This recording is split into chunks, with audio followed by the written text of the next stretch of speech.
Les recruteurs ont toujours beaucoup de mal à embaucher un candidat dont le nom n'a pas une consonance française, pour être clair. C'est ce que démontre un testing qui vient d'être réalisé dans 40 entreprises de plus de 1000 salariés par un cabinet indépendant mandaté par le gouvernement.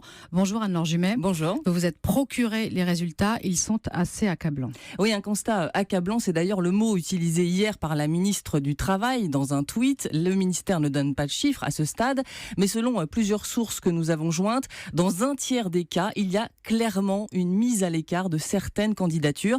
Et on parle là de très grandes entreprises qui ont pourtant les moyens de mener une politique volontariste en la matière.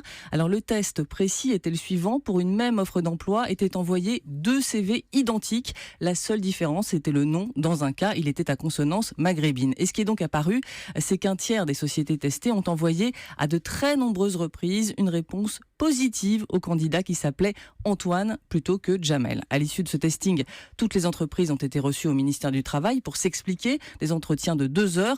Aucune n'a contesté la méthode. Certaines ont même reconnu des pratiques sélectives. Une entreprise, par exemple, l'a concédé. On recrute beaucoup dans le 93, donc si on ne fait pas un peu de sélection, on a trop de candidats d'origine maghrébine. Alors pour l'instant, on n'a pas les noms de ces mauvais élèves. Le gouvernement a tout fait pour verrouiller les résultats. Ainsi, les employés de l'accueil au ministère du Travail ne connaissaient pas le nom des entreprises quand elles se sont présentées à leur rendez-vous. Myriam El Khomri a pourtant prévenu, si elles ne rectifient pas rapidement le tir, eh bien leur nom sera dévoilé. Merci Anne-Laure Jumet.